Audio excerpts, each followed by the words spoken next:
미국 연방준비제도가 이번 달 금리를 인하할 것이라고 기정사실화한 가운데 엔비디아의 실적 발표로 AI 관련주들을 중심으로 미국 증시의 진폭이 크게 나타났습니다. 금값 역시 사상 최고가를 갈아치우고 있습니다. 이렇게 글로벌 증시가 뜨겁게 달아오르고 있지만 국내 증시는 이렇다 할 상승의 모습을 보여주지 못하고 있습니다. 글로벌 증시와 국내 증시의 현황 그리고 전망까지 IM증권의 박상현 전문위원과 함께 자세히 알아보겠습니다. 자, 먼저 지난달 초 일본은행이 금리를 인상하면서 전 세계적으로 이른바 엔캐리 트레이드 청산이 나타났고 이 때문에 시장이 큰 충격을 받았었죠. 지금은 충격에서 벗어나서 다시 상승을 향해 가고 있는데 그런데 이번에는 실업률 상승이 복병으로 떠올랐습니다. 이 때문에 경기 침체에 대한 우려의 목소리까지 나오고 있는데 현재 글로벌 시장 어떻게 분석하고 계십니까? 글로벌 금융시장은 8월 초 충격에서 벗어나고 있습니다. 실업률 상승으로 촉발되었던 미국 경기 침체 우려가 진정되고 있는 가운데 엔캐리 트레이드 청산발 유동성 충격도 완화되었습니다. 그렇지만 경기 침체와 관련된 논란이 완전히 해소된 것은 아닙니다. 8월에 이어 9월 초에 발표될 미국 고용지표가 재차 부진할 경우에는 경기 침체 논란이 다시 거세질 수 있고 주식시장 역시 다시 혼란에 빠질 수 있기 때문입니다. 한편 미 연준은 고용시장 냉각을 막기 위해 9월 FOMC 회의에서 금리 인하에 나설 것입니다. 금리 인하폭을 둘러싼 논란은 계속되고 있지만 현재 상황을 보면 일단 0.25%포인트 인하가 유력해 보입니다. 미 연준의 금리 인하를 기점으로 주요국의 금리 인하도 본격화될 것으로 보여 마침내 글로벌 긴축 시대가 종료될 것으로 전망됩니다. 네, 이번에는 금값과 원자재 동향 살펴보겠습니다. 먼저 국제 금값의 상승세가 심상치 않습니다. 연일 사상 최고가를 갈아치우고 있고요. 반면에 이제 유가나 구리 이런 원자재 가격 추이는 좀 복잡합니다. 특히 구리는 지속적으로 하락하다가 최근에 다시 반등세를 보였고요. 국제 금값의 상승 이유 또 원자재 가격 동향은 어떻게 보십니까? 금가격 상승을 이끄는 요인은 미국 금리 인하 기대감, 달러 약세, 그리고 이제 중동 전쟁 등 각종 불확실성 리스크에 따른 불안 심리 때문입니다. 반면 유가와 구리 등 기타 원자재 가격은 등락 중인데요. 아무래도 이제 중국 경기 둔화 우려를 반영하고 있습니다.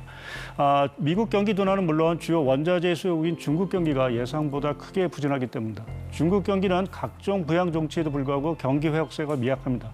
부동산 경기 침체 장기화 및 고용시장 불안이 내수 회복에 발목을 잡고 있습니다.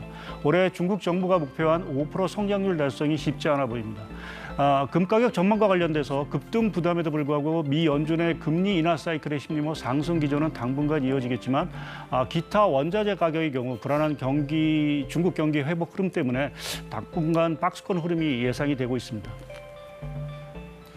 전통적으로 봤을 때 세계 증시에서 9월은 항상 변동성이 좀 있던 달입니다. 그런데 올해는 이제 미 대선까지 있어요. 미 대선을 2달 정도 남겨놓고 만약에 이제 금리 인하가 본격적으로 벌어지고 미 재무부가 돈을 푸는 상황까지 이어진다면 안 그래도 변동이 큰 9월, 변동성이 더 커질 수도 있는데 미 대선 전후의 경제 전망은 어떻게 예측하십니까?